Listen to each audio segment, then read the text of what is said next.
Hi friends, this is ఆర్పి. ఈ వీడియోలో రేపటికి నిఫ్టీ బ్యాంక్ నిఫ్టీ లెవెల్స్, దాంతో పాటుగా మనం ప్రతిరోజు రెండు స్టాక్స్ కి టెక్నికల్ లెవెల్స్ చూస్తున్నాం. ఈ రోజు కూడా రెండు స్టాక్స్ తీసుకొని వాటికి టెక్నికల్ గా లెవెల్స్ చూద్దాం.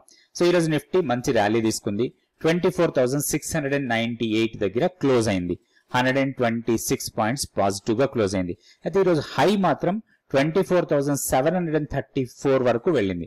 సో 700 ని కూడా క్రాస్ చేసి దానిపైన ఇంకొక 30 పాయింట్స్ పాజిటివ్ గా వెళ్ళింది. మనం గత వీడియోస్ లో అనుకున్నాం మొమెంటం స్ట్రాంగ్ ఉంది, హైయర్ లెవెల్ వెళ్ళడానికి ఎక్కువ అవకాశాలు ఉన్నాయని.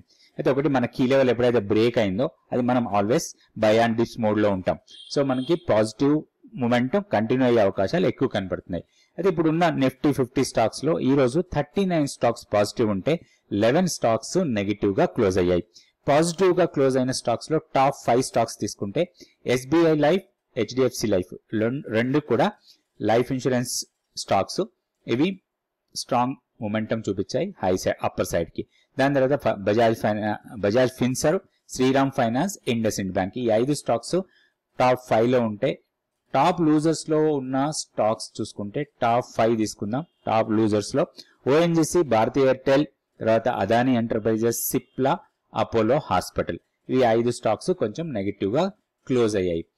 తర్వాత నిఫ్టీకి మనం టెక్నికల్ లెవెల్స్ చూద్దాం. ఇది Nifty daily candle stick chart. So మనం గతంలో అనుకున్నాం మన కీ లెవెల్ కన్నా పైన ఉన్నంత వరకు బై అండ్ డిప్స్ మోడ్ లో ఉండొచ్చు అని. అయితే ఇప్పుడు హైయర్ లెవెల్ వెళ్ళడానికి ఎక్కువ అవకాశాలు కనపడుతున్నాయి. ఈ రోజు క్లోజింగ్ 24,698. ఇప్పుడు ఇమీడియట్ రెసిస్టెన్స్ మనకి అప్ సైడ్ 24,850 నుంచి 24,950 ఒక గ్యాప్ ఏరియా. రాబోయే రోజుల్లో మేబీ 1 or 2 డేస్ లో ఈ గ్యాప్ ఏరియాని ఫిల్ చేసే అవకాశాలు చాలా ఎక్కువ ఉన్నాయి. ఇప్పుడు immediate support monthly pivot level immediate support లాగా ఉంటుంది 24,650. దాన్ని బ్రేక్ చేస్తే నెక్స్ట్ సపోర్ట్ వచ్చి 24,522, 650 తర్వాత 522 ఇమీడియట్ సపోర్ట్. దానికన్నా కింద 24,401. మన కీ లెవెల్లో చిన్న మార్పు ఉంది. ఇప్పుడు కీ లెవెల్ వచ్చి 24,320. సో ఈ లెవెల్స్ దృష్టిలో పెట్టుకొని మనం నిఫ్టీలో ట్రేడ్ చేసుకోవచ్చు.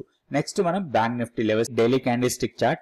ఈ రోజు బ్యాంక్ నిఫ్టీలో కూడా మంచి మొమెంటమే చూసాం. 434 పాయింట్స్ పాజిటివ్ గా క్లోజ్ అయింది బ్యాంక్ నిఫ్టీ.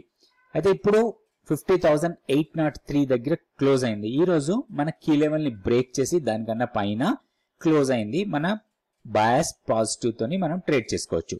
మన కీ లెవెల్ ఇప్పుడు 50,270. సో ఈ లెవెల్ కన్నా పైన ఉన్నంత వరకు కూడా మనం బై అండ్ డిప్స్ మోడ్ లోనే ఉండొచ్చు. ఇప్పుడు ఇమ్మీడియట్ సపోర్ట్ 50,330.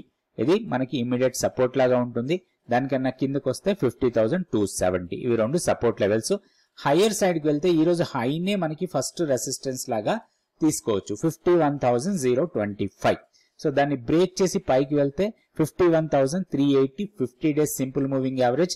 దాని తర్వాత మంత్లీ పివోట్ లెవెల్ 51,783. సో ఈ లెవెల్స్ దృష్టిలో పెట్టుకొని మనం బ్యాంక్ నిఫ్టీలో ట్రేడ్ చేసుకోవచ్చు. ఇప్పుడు మనం స్టాక్ ఫ్యూచర్స్ లో లాంగ్స్ అండ్ షార్ట్స్ బిల్డ్ అయిన స్టాక్స్ లిస్ట్ ఒకసారి చూద్దాం. లాంగ్స్ ఎక్కువగా బిల్డ్ అవుతున్న స్టాక్స్ లో చూస్తే ఎస్బీఐ లైఫ్ టాప్ లో ఉంది. దాని తర్వాత ఐసిఐసిఐ ప్రుడెన్షియల్ లైఫ్ ఇన్సూరెన్స్, తర్వాత Voltas, HCL tech, national aluminium, Shriram finance, Naukri, Trent, Sun Pharma, తర్వాత టెక్ మహీంద్రా, సియుబి, తర్వాత హెచ్డిఎఫ్సి లైఫ్, ఆర్ఈసి, ఇవన్నీ కూడా స్ట్రాంగ్ పాజిటివ్ మొమెంటం తో క్లోజ్ అయిన స్టాక్స్. ఇందులో నుంచే మనం ఈ రోజు రెండు స్టాక్స్ కి టెక్నికల్ గా లెవెల్స్ చూద్దాం. ఫస్ట్ స్టాక్ వచ్చి ఎస్బీఐ లైఫ్, దాని తర్వాత ఐసిఐసిఐ ప్రుడెన్షియల్ లైఫ్ ఇన్సూరెన్స్. ఇవి రెండు కూడా లైఫ్ ఇన్సూరెన్స్ స్టాక్సే. ఈ రోజు ఓవరాల్ గా లైఫ్ ఇన్సూరెన్స్ సెక్టోరియల్ గా చూసినప్పుడు లైఫ్ ఇన్సూరెన్స్ స్టాక్స్ లో పాజిటివ్ మొమెంటం స్ట్రాంగ్ గా కనిపించింది. సో ఫస్ట్ మనం ఎస్బీఐ లైఫ్ కి technical chart, daily candle stick chart. So ఇక్కడ కొంత కన్సాలిడేట్ అయింది. సో ఈ కన్సాలిడేట్ ఏరియాని ఈ రోజు స్ట్రాంగ్ మొమెంటం తో బ్రేక్ చేసింది. సో దీంట్లో ఒక మనం లాంగ్ ఎంట్రీ కోసం ప్లాన్ చేయొచ్చు ఎనీ పుల్ బ్యాక్ వస్తే. సో ఇప్పుడు 1760 క్లోజింగ్ ప్రైస్, 1725 ఆర్ 1720 లెవెల్స్ కి వస్తే మాత్రం దీంట్లో ఒక లాంగ్ ఎంట్రీ కోసం ప్లాన్ చేయొచ్చు. మంత్లీ పివోట్ లెవెల్ ని మన స్టాప్ లాస్ లాగా పెట్టుకొని 1666 మంత్లీ పివోట్ లెవెల్, దీన్ని మన స్టాప్ లాస్ అనుకోవాలి. సో హైయర్ లెవెల్ కి వెళ్తే ఇప్పుడు ఉన్న లెవెల్స్ ప్రకారం సో ఇది ర్యాలీగా వెళ్ళిన తర్వాత ఒక కరెక్షన్ ఇచ్చి తర్వాత ర్యాలీ ఎక్స్టెండ్ అవుతుంది. ఫస్ట్ రెసిస్టెన్స్ 1797, దాన్ని బ్రేక్ చేసి పైకి వెళ్తే నెక్స్ట్ మనకి 1879. ఇవి రెండు రెసిస్టెన్స్ లెవెల్స్. ఇక్కడ ఉన్న మొమెంటం ప్రకారం దీన్ని బ్రేక్ చేసే అవకాశాలు చాలా ఎక్కువ ఉన్నాయి. కొంచెం పొజిషనల్ గా హోల్డ్ చేసే వాళ్ళకి, పొజిషనల్ గా హోల్డ్ చేస్తే దీన్ని మన ప్రాఫిట్ టార్గెట్ లాగా పెట్టుకోవచ్చు 1870 ఆర్ 1880 లెవెల్స్. సో స్ట్రిక్ట్ గా స్టాప్ లాస్ పెట్టుకొని దీంట్లో పుల్ బ్యాక్ ట్రేడ్ కోసం ప్లాన్ చేయొచ్చు. ఇది SBI లైఫ్. నెక్స్ట్ వచ్చి మనం ICICI Prudential life daily candlestick chart ఇది. సో ఇక్కడ ఒక రెసిస్టెన్స్ పాయింట్ దగ్గరే ఈరోజు క్లోజ్ అయింది. ఇక్కడ మనం ఒక బ్రేక్అవుట్ ట్రేడ్ కోసం ప్లాన్ చేయాలి. బ్రేక్అవుట్ ట్రేడ్ 746 కన్నా పైన, 742 మన క్లోజింగ్ ప్రైస్, 742 కన్నా పైన సస్టైనబుల్ గా ఉంటే మాత్రం దీంట్లో ఒక లాంగ్ ఎంట్రీ తీసుకోవచ్చు.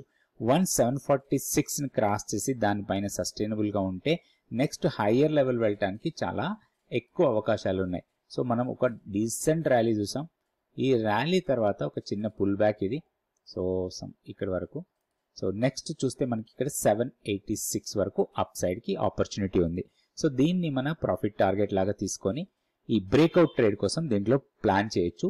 ఇది ICICI ప్రుడెన్షియల్ లైఫ్ ఇన్సూరెన్స్. ఇంకొక లైఫ్ ఇన్సూరెన్స్ స్టాక్ కూడా చూద్దాం. అది HDFC life daily candlestick chart. ఇది కూడా బ్రేక్అవుట్ ట్రేడ్ కోసమే ప్లాన్ చేయొచ్చు. ఎందుకంటే ఒక కన్సాలిడేట్ అవుతా ఉంది 670 నుంచి 723 వరకు. సో దీంట్లో బ్రేక్అవుట్ ఇస్తే మాత్రం స్ట్రాంగ్ మొమెంటం ఉండొచ్చు. ఒక చిన్న రెసిస్టెన్స్ ఉంది 738 దగ్గర, కానీ దీన్ని కూడా బ్రేక్ చేయొచ్చు రాబోయే రోజుల్లో. సో 738 బ్రేక్ చేస్తే మాత్రం నెక్స్ట్ 773 ఇది ప్రీవియస్ గా ఉన్న స్వింగ్ హై ఇది. సో ఈ లెవెల్ వరకు వెళ్ళడానికి ఎక్కువ అవకాశాలు ఉన్నాయి. అయితే స్టాక్ ని కొంచెం మానిటర్ చేయాలి. దీంట్లో ఓన్లీ బ్రేక్అవుట్ ట్రేడ్ కోసమే ప్లాన్ చేయాలి. పుల్ బ్యాక్ ఇస్తే చిన్న పుల్ బ్యాక్ ఇచ్చినా గానీ అది ఒక షార్ట్ టర్మ్ ఎంట్రీ కోసం తీసుకోవచ్చు. వన్స్ మీరు పుల్ బ్యాక్ ట్రేడ్ చేస్తే మాత్రం 738 నే టార్గెట్ లాగా పెట్టుకోవాలి. వన్స్ బ్రేక్అవుట్ ట్రేడ్ చేస్తే మాత్రం 773 ని మన టార్గెట్ లాగా పెట్టుకోవచ్చు. ఏ ట్రేడ్ చేసినా గానీ స్టాప్ లాస్ మాత్రం ఈ రోజు లో కన్నా 5 పాయింట్స్ కింద పెట్టుకోవాలి. ఎందుకంటే ఈ రోజు లో వచ్చి exactly 20-day exponential moving average 684. So మనం స్టాప్ లాస్ పెట్టుకోవాల్సింది అరౌండ్ 680. సో ఆ లెవెల్ దగ్గర మనం స్టాప్ లాస్ పెట్టుకొని దీంట్లో ట్రేడ్ చేసుకోవచ్చు. ఇది HDFC లైఫ్. రేపటి వీడియోలో మళ్ళీ కొన్ని స్టాక్స్ నిఫ్టీ, బ్యాంక్ నిఫ్టీ చూద్దాం. Thank you so much for watching this video.